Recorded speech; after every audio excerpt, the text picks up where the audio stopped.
Welcome to Pax Britannica. Season 3, Episode 5, Bloody Inhumanity.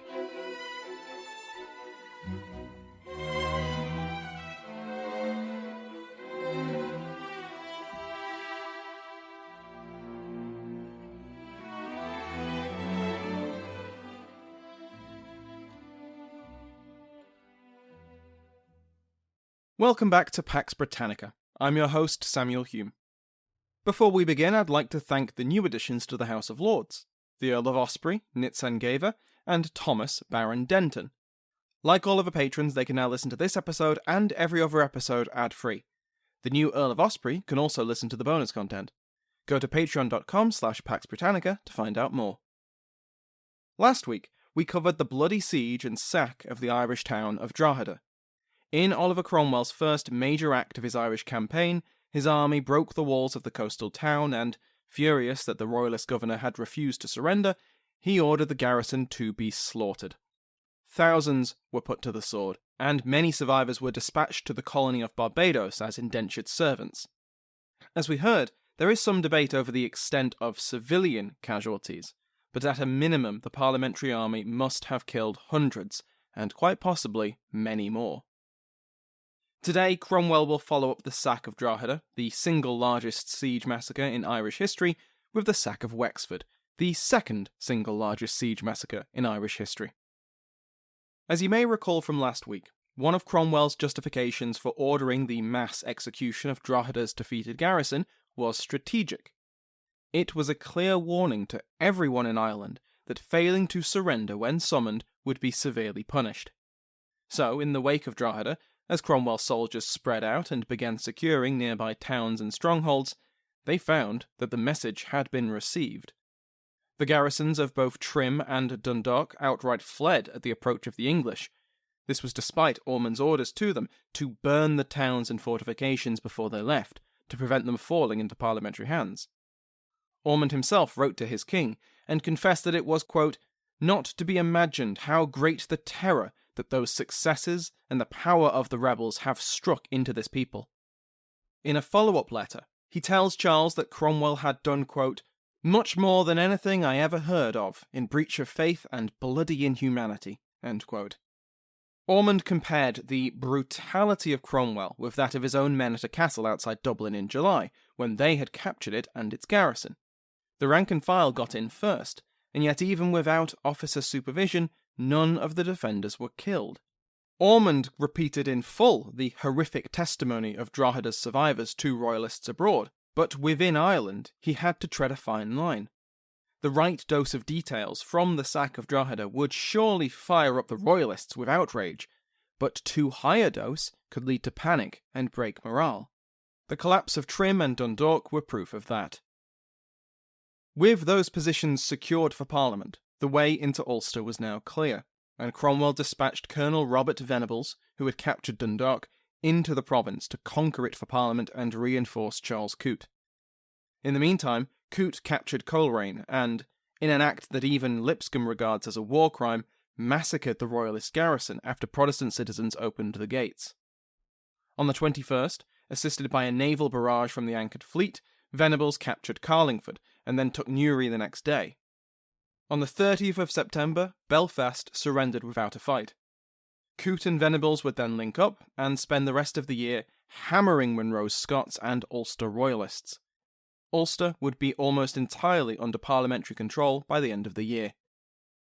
Meanwhile, Cromwell returned to Dublin to resupply and assess his losses, but he didn't stay for long. On the 23rd of September, leaving his sick and wounded to be cared for in Dublin, Cromwell marched south. His target was Wexford. Wexford is a port city that sits on the Irish Sea, just before the hinge where the coast of Ireland veers southwest. In the 1640s, Wexford was a valuable hub for Confederate trade and piracy. Privateers, both Irish and Flemish, preyed on English shipping throughout the period and made a boatload from it, pun intended. When not conducting these aggressive acquisitions, the ships of Wexford maintained trade and communication links with the European continent. On top of these reasons, Cromwell wanted this hostile port closed to secure his supply lines back home.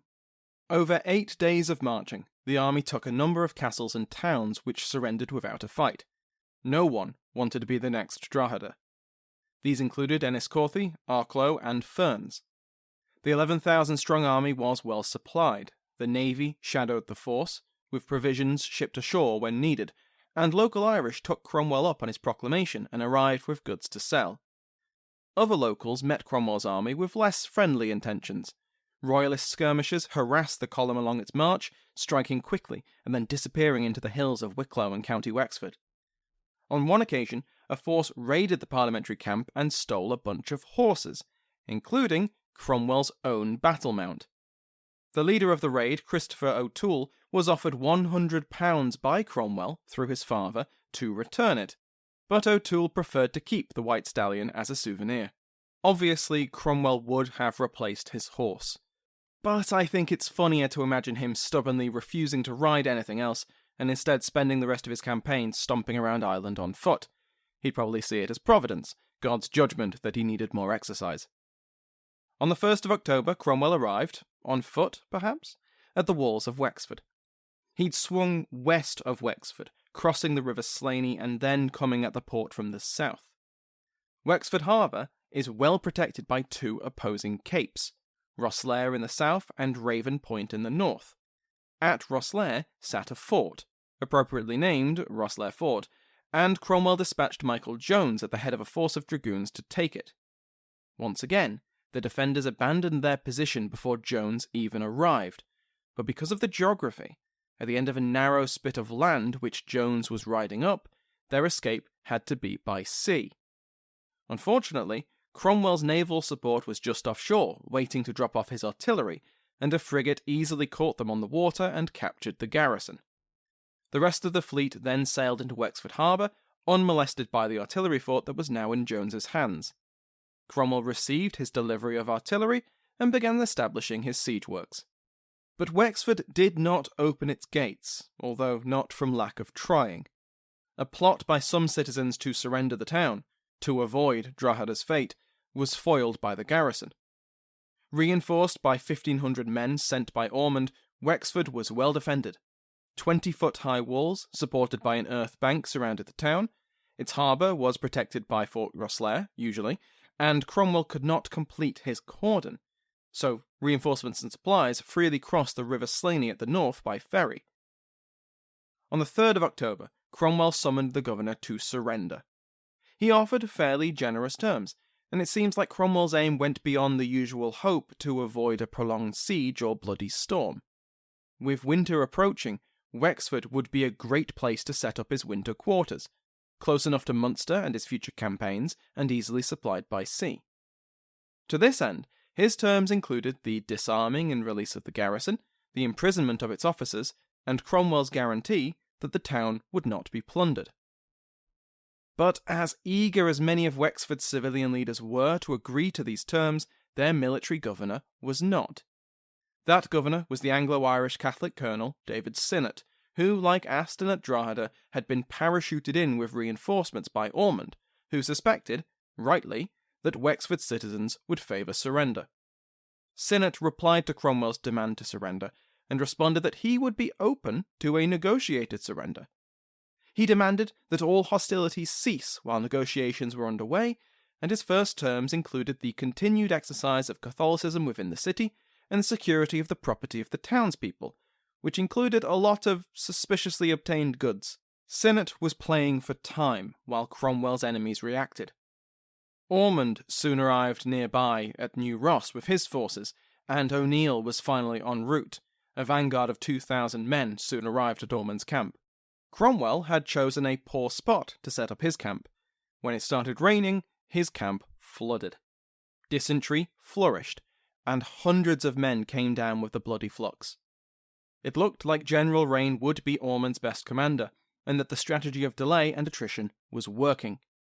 Cromwell had set out from Dublin with 11,000 men, but after the march south, the skirmishes along the way, the need to garrison the many forts which surrendered to him, and the spread of dysentery, he was down to about 9,000.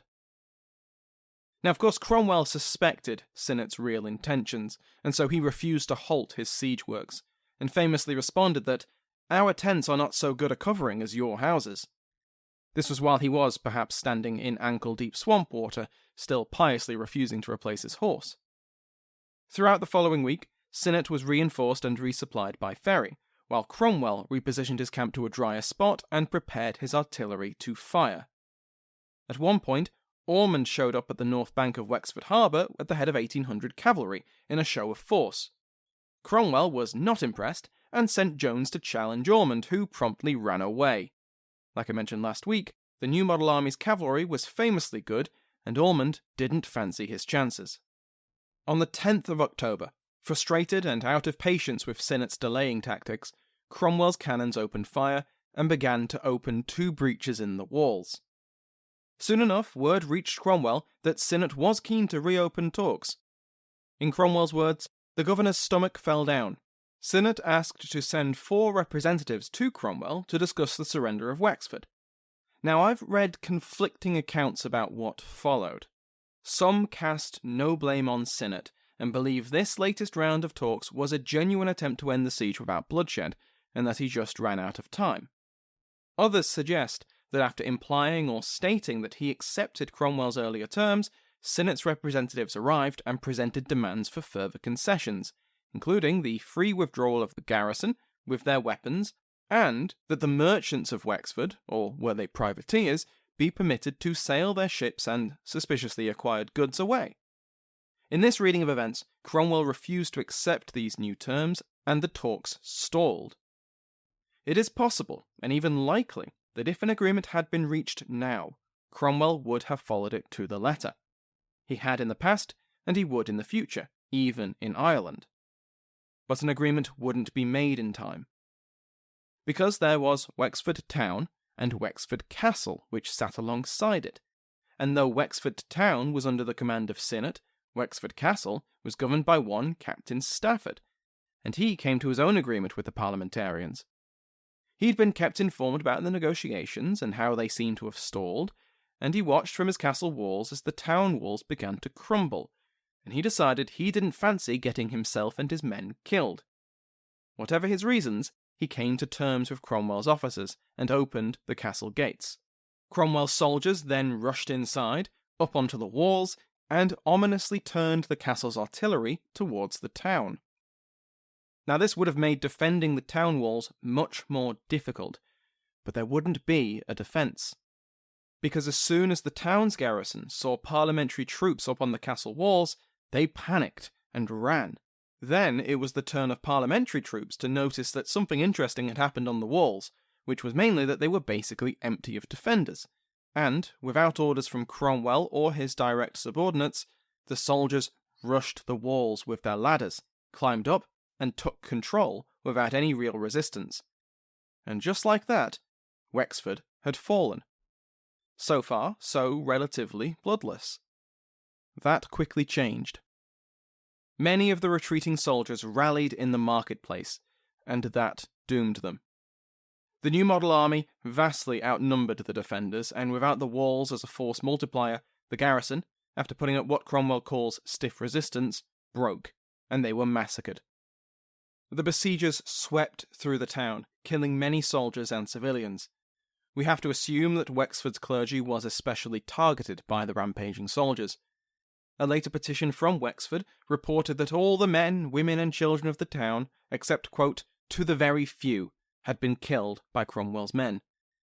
This was a petition intended to inspire pity and persuade the authorities to provide support, but even so, civilians were killed in substantial numbers at Wexford, and we have much more contemporary evidence of that than at Drogheda. Cromwell himself estimates that the combined death toll of both soldiers and civilians was around 2,000. A few hundred of these deaths occurred when overcrowded boats flocked into the harbour. Full of panicking soldiers and civilians, more than one overturned, including the boat carrying Governor Sinnott, whose body was later fished out of the bay.